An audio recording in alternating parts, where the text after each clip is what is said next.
అవుతున్నారు తెలంగాణ రాష్ట్ర ప్రజలు. అయితే ఇక రైట్ ఇక మోహన్ గారు ఏదైతే ఈ పార్టీ ఫిరాయింపులపైన బీఆర్ఎస్ ఏదైతే పిటిషన్ వేసిందో దాన్ని అనుకూలంగా వస్తుందని భావిస్తున్నారా? ఇంకోటి పవన్ గౌడ్ గారు అయితే చెప్పారు, మీరు ఎలక్షన్స్కి ముందు కూడానైతే ఆ పార్టీకి సంబంధించిన ఎవరు కూడా ఇక్కడికి వచ్చినా మేమైతే చేర్చుకోము అంటూ ఏదైతే చెప్పినటువంటి రేవంత్ రెడ్డి వీళ్ళని ఉన్నటువంటి 10 మందిని ఎందుకు చేర్చుకున్నారంటూ కూడా ఆమెనైతే ప్రశ్నిస్తున్నారు. దీనిపైన మీరే విధంగా స్పందిస్తారు? ముందుగా ఫోర్సైట్ టీవీ యాజమాన్యానికి, మీకు ప్యానల్లో ఉన్నటువంటి సోదరులకు సోదరమణికి కూడా నా నమస్కారాలన్నా. వాయిస్ వినొస్తుందా అండి? కంటిన్యూ.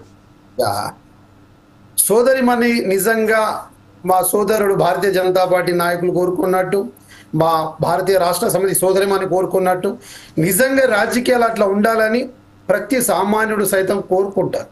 కానీ అధికారంలో ఉన్నప్పుడు ఒక ఎత్తు, ప్రతిపక్షంలో ఒక ఎత్తు అని మాట్లాడితే మటుకు విడ్డూరంగా చూస్తారు సమాజం, ప్రజలు కూడా. ఎందుకు ఈ మాట చెప్తున్నానంటే, సోదరమణి మాట్లాడుతున్న మాటల్లో నిజం ఉందని ఒప్పుకుంటూ మరి 2014 నుండి 2023 వరకు కూడా పరిస్థితి సోదరమణికి పార్టీలో అన్ని గమనించి చూసుంటాయి. ఎందుకు ఈ మాట అంటున్నానంటే, గెలవగానే 2 పర్యాయాలు కూడా రాష్ట్ర ప్రభుత్వానికి, అంటే ఆ రోజు ఉన్నటువంటి రాష్ట్ర ప్రభుత్వానికి భారతీయ రాష్ట్ర సమితికి సంపూర్ణ బడ్జెట్ మెజారిటీ ఇవ్వడం జరిగింది ప్రజలు. ఆ మెజారిటీ సరిపోను, ప్రతిపక్షాలే ఉండకూడదని కుట్రకోణంతో, అసలు అడిగేవాళ్ళు ఉండకూడదు సమాజంలో మాకు అనేది ఒక రాచరిక పాలన సాగాలన్న దురుద్దేశంతో ఎవరు అడిగితే వాళ్ళ మీద కేసులు, లేకుంటే వారిపైనటువంటి నిర్బంధాలు, ఈ రకంగా వాళ్ళని లొంగ తీసుకుంటూ దాదాపుగా తెలుగుదేశం ఎమ్మెల్యేలు 12 మంది ఫస్ట్ టర్మ్లో 2014 సమయంలో చెప్తున్నాను, తెలుగుదేశం ఎమ్మెల్యేలు 12 మంది, కాంగ్రెస్ ఎమ్మెల్యేలు 12 మంది, దాదాపు 24 మంది ఆ పార్టీలో తీసుకోవడం జరిగింది. అది ఎక్కడికి అయిపోయింది. మళ్ళీ 2018 ఎన్నికల తర్వాత మళ్ళీ 12 నుండి 18 మంది కాంగ్రెస్ ఎమ్మెల్యేలు. అంటే ఏ రకంగా మీరు చేస్తే సంసారం ఇంకోటి చేస్తే ఇంకోటి అనడం కరెక్ట్ కాదు. రెండో అంశం, హమ్ కరేతో చమత్కార్ తుమ్ కరేతో బలత్కార్ అన్నట్టుగా ఉంది ఇది. అంటే మీరు వెళ్ళినప్పుడేమో అభివృద్ధి గుర్తుకొస్తుంది, మేము చేస్తే మటుకు మీకు తప్పు కనబడుతుంది. చూడండి, నేనేమంటున్నా మిత్రుడా, ఏదానికైనా ఒక సందర్భమై ఉంటుంది. అధికారం వచ్చిన నెల కూడా కాలేదండి, రేవంత్ రెడ్డి గారి ప్రభుత్వం పడిపోతుంది, రేవంత్ రెడ్డి గారి ప్రభుత్వం కూల్చేస్తాము, ఇది ఏం మాటలండి? ఒక 10 సంవత్సరాలు ఈ రాష్ట్రానికి ముఖ్యమంత్రిగా చేసినటువంటి అనుభవం గల ముఖ్యమంత్రి కేసీఆర్ గారు ఈ రకమైన వ్యాఖ్యలు చేయొచ్చా అండి?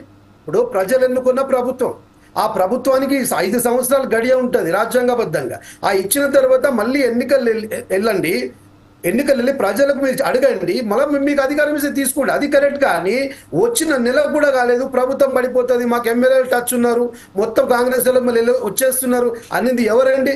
ఎవరు ప్రొవోక్ చేస్తున్నారు? ఇవన్నిటి కారకులు ఎవరండి? ఒకసారి మీరు ఆలోచించండి. మాట్లాడలేదా, అనలేదా? ప్రతిసారి ఇదే మాట అన్నారండి, ప్రభుత్వం పడిపోతుంది, మాకు భారతీయ కాంగ్రెస్ పార్టీలో దాదాపు 20 మంది మాకు టచ్లో ఉన్నారు. ఇవన్నీ కూడా ప్రొవోక్ చేస్తే ఎవరైనా కానీ ఒక్క మాట చెప్తున్నాను మిత్రమా, ఖచ్చితంగా ప్రభుత్వాన్ని కాపాడాల్సిన బాధ్యత మాకుంటుంది. దానికి కావాల్సినటువంటి చర్యలు తీసుకోవాలని ఖచ్చితంగా తీసుకుంటాం. అదే మాదిరిగా మీరు ముందుగా చేసినటువంటి క్రియ ఈరోజు మళ్ళీ మీ కర్మ రూపంలో తిరిగి వస్తుంది, అంతకంటే వేరే ఉద్దేశం లేదు. మీరు చెయ్యకుంటే మీరు మాట్లాడితే బాగుంటుంది. కానీ దాదాపు 2 పర్యాయాలు కూడా కంప్లీట్ కాంగ్రెస్ పార్టీని మెర్జ్ చేసేసుకొని ఒక్కరిని కూడా మిగిలేకుండా అప్పుడున్న పరిస్థితుల్లో డబ్బుతోటో లేకపోతే భయంతోటో అధికార బలంతో భయపెట్టించి పార్టీలో తీసుకోవడం జరగలేదా? మళ్ళీ ఏం తెలియనట్టు సుద్దపుసల్లాగా అయ్యో పార్టీలో గుంజుకోపోతున్నారు. చేసింది మీరు చూపించిన దారే కదండి ఇదంతా. ఇప్పుడు వచ్చి మళ్ళీ 10 మంది మీద మేము కోర్టుకి వెళ్తాం అంటే మేము ఆ రోజు కోర్టులకి ఇల్లు పట్టించుకోలేదు. ఎందుకంటే పోయినవాడు పోయిండు, మనసు ఒక దగ్గర మా మార్గం వచ్చేటవుతుంది, పోయినోడు పోయిండు. ప్రజలను మళ్ళీ ఎన్నికల్లో డిసైడ్ చేస్తారు కదండి. ఒకటి. రెండవది, మిత్రుడు భారతీయ జనతా పార్టీ మిత్రుడు నాయకుడు మాట్లాడుతున్నప్పుడు కొద్దిగా నాకు దయ్యాలు వేదాలు వల్లిస్తున్నట్టు అనిపించింది. ఇవన్నిటికీ నేర్పించిన పునాదులు వేసింది మీరేనండి. ఇప్పుడు ఉదాహరణకి ఇస్తా, మహారాష్ట్రలో పక్కకు సుశీల్ కుమార్ షిండే అక్కడ ఉన్నటువంటి ఆ ప్రభుత్వాన్ని పడేసి వాళ్ళు సగభాగం తీసుకొని సుశీల్ కుమార్ షిండే ముఖ్యమంత్రి చేసిన Eknath Shinde sorry I'm sorry మా వర్డ్ వెనుక తీసుకుంటున్నానండి. ఓకే, ఏక్నాథ్ షిండే తీసుకున్న తనే కదండి ప్రభుత్వాన్ని పడేసినారా మహారాష్ట్రలో. అట్లాగే గోవా ప్రభుత్వం అండి, ప్రమోద్ సావంత్ అండి, దాదాపు 8 మంది ఎమ్మెల్యేలు తీసుకుని ఆడ కర్ణాటక గోవాలో కూడా పడేసినారా. అట్లాగే సచిన్ పైలట్ తీసుకొని అక్కడ ప్రభుత్వానికి ఇబ్బంది పెట్టినారా. మీరు భారతదేశం మొత్తం తిరిగి చూడండి సార్, ఎక్కడ పోయినా వీళ్ళ చరిత్ర అంతా ఏంటంటే ప్రభుత్వాన్ని పడేయడము, వారికి అక్కడ వాళ్ళకు మధ్యలో గొడవ పెట్టడము, అక్కడికి వెళ్ళి పార్టీలు పడేయడము, అక్కడ ఎంపీలను ఎమ్మెల్యేలు కొనడము. ఇది భారతీయ జనతా పార్టీకి పెట్టినటువంటి వెనుతో పెట్టినటువంటి విద్య. దాని వారి గురించి మాట్లాడితే దయ్యాలు వేదాలు వల్లిస్తున్నట్టు ఉంటుంది. కాబట్టి మాట్లాడే ముందర మన ఈపు మనం కనబడదు అన్నట్టుగా ఈరోజు దేశవ్యాప్తంగా జరిగేది అదే. ఒకటి, వాళ్ళు పార్టీలో జాయిన్ కమ్మంటారు, సేమ్ మీకు కూడా వర్తిస్తది. మీ వీపు మీకు కనబడదు అనేది మీకు కూడా వర్తిస్తది. మీ నాయకుడు ఎవరంటే అడ్డంగా దొరికిన ఎమ్మెల్యేలకు పైసలు ఎగజూపి అడ్డంగా దొరికిన బ్యాగు సంచులతో దొరికిన 50 లక్షల రూపాయలతో దొరికిన ఓటుకు నోటు దొంగ. అది మీరు గమనించి మాట్లాడాలి. మీరు జడ్జిమెంట్ చేయకూడదు తల్లి, అది కేసులో ఉంది. జడ్జిమెంట్ నేను చేయట్లేదు అన్న, నేను జడ్జిమెంట్ చేయట్లేదు. వీడియోలు ఉన్నాయి, కావాలంటే చూపిస్తాము. నేను జడ్జిమెంట్ చేయట్లేదు. మేము రాజ్యాంగబద్ధంగా అప్పుడు ఏదైతే కేసీఆర్ గారు మోహన్ గారిని కంప్లీట్ చేయండి. జడ్జిలు ఇక్కడ ప్రజలమ్మా, ప్రజాస్వామ్యంలో ప్రజలే జడ్జిలు, ప్రజలే ఓటర్లు, ప్రజలే దేవుళ్ళు. ప్రత్యేకంగా డైరెక్ట్ గా ప్రజలు మీరు దొంగ అన్న రేవంత్ రెడ్డి గారినే ముఖ్యమంత్రిగా, ఆయనే నాయకుడు, ఆయన మంచోడు అని ఒక కంప్లీట్ ఒక సర్టిఫికేట్ ఇచ్చారు. ప్రజలు తలలు పట్టుకుంటున్నారు. సర్టిఫికేట్ ఇచ్చిరమ్మా, సర్టిఫికేట్ 5 సంవత్సరాలు మా తెలంగాణ ప్రదేశాన్ని పాలించయ్యా, నువ్వే కరెక్ట్, ముందున్న వాళ్ళు ఈ రకంగా మమ్మల్ని రక్తాన్ని తాగేసినారు జరగలాగా అని పబ్లిక్ రెఫరెండం ఇచ్చారు. మీరు అనడానికి లేదు. 100 రోజులలోనే తెలిసిపోయింది. అరే మీరు ఎంపీ ఎలక్షన్ లో ఏమైందమ్మా?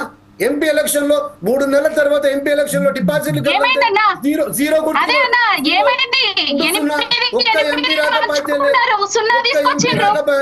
తెలంగాణ ప్రజలకు 0 తీసుకొచ్చిండ్రు బడ్జెట్ లో. ఏం తీసుకొచ్చిండ్రు? 2 కేంద్ర మంత్రులుండి 8 మంది ఎంపీలుండి మీరు తెలంగాణ రాష్ట్రానికి ఏం తీసుకొచ్చిండ్రు బడ్జెట్ లో? బడ్జెట్ గురించి మాట్లాడుకుందామంటే అది పెద్ద చర్చ. ఇది చర్చ కాదమ్మా, ఇది డిబేట్ కాదు. ఆ డిబేట్ పెడదాం బీజేపీ నాయకులతో, మేము కూర్చొని మాట్లాడదాము. నేనేమంటున్నా ఎంపీ ఎలక్షన్ లో కూడా ఇట్లానే ఎగిరెగిరి పట్టి మీ నాయకుడు బస్సులో పట్టుకొని టోపీ పెట్టుకొని కట్టెతుప్పు పట్టుకుని దేశం అంతా తిరిగితే కూడా ఒక ఓటు రాకపోయా, ఒక సీటు గెలవకపోయా, మళ్ళీ మేము ప్రజలు తీసుకుంటారు. ప్రజలు ఖచ్చితంగా కాంగ్రెస్ పార్టీ పైపు ఉన్నారమ్మా, మీరు ఎలాంటి బాధపడకండి. రానున్న స్థానిక సంస్థల ఎలక్షన్ కూడా దగ్గర పడ్డాయి, అక్కడ కూడా తెలిసిపోతుంది. మీరు ఏం కంగారు పడకూడదు. మీరు ఖచ్చితంగా స్థానిక సంస్థల ఎన్నికల కర్రు కాల్చి వాత పెట్టబోతున్నారు మీ కాంగ్రెస్ పార్టీ వాళ్ళకి. కర్రు కాల్చి వాత పెట్టబోతున్నారు కాంగ్రెస్ పార్టీ వాళ్ళకి. ఎంపీ ఎలక్షన్ లో, అసెంబ్లీ ఎలక్షన్ లో చావు తప్పి కన్నులట్ట పోయింది.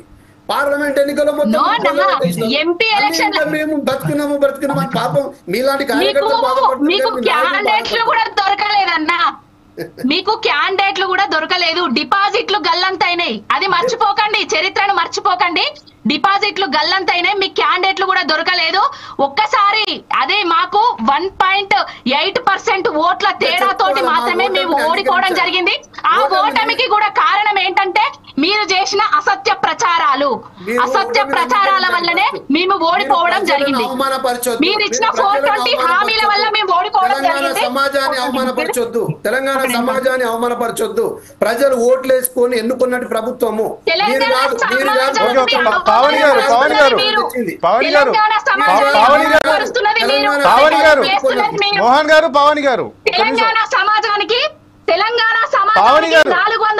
హామీలు ఇచ్చిండ్రు. ఈ హామీలు ఏమైపోయినాయి? కడియం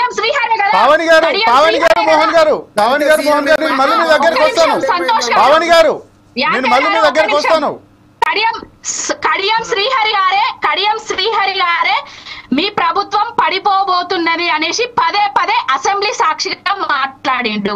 ఆ కడియం శ్రీహరి గారినే వీళ్ళు చేర్పించుకున్నారు. మా ఎమ్మెల్యేలు ఎవరన్నారండి మీ ప్రభుత్వం పడిపోతుంది అని ఎవరన్నారండి?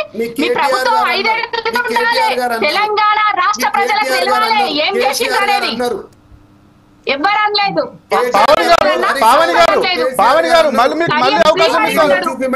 పావని గారు మీకు అవకాశం మళ్ళీ ఇస్తాను. ఇక పావని గారు 5 ఏళ్ళు ప్రభుత్వం ఉండాలి, రేవంత్ రెడ్డి పాలించాలని మేము అనుకుంటామన్న గట్టిగా.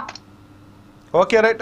మస్తాన్ గారు ఏదైతే ఇప్పుడు ఈ పార్టీ ఫిరాయింపులపైన బీఆర్ఎస్ పిటిషన్ వేయడం, అలాగే నిజంగా ఇప్పుడున్న రాజకీయ పార్టీ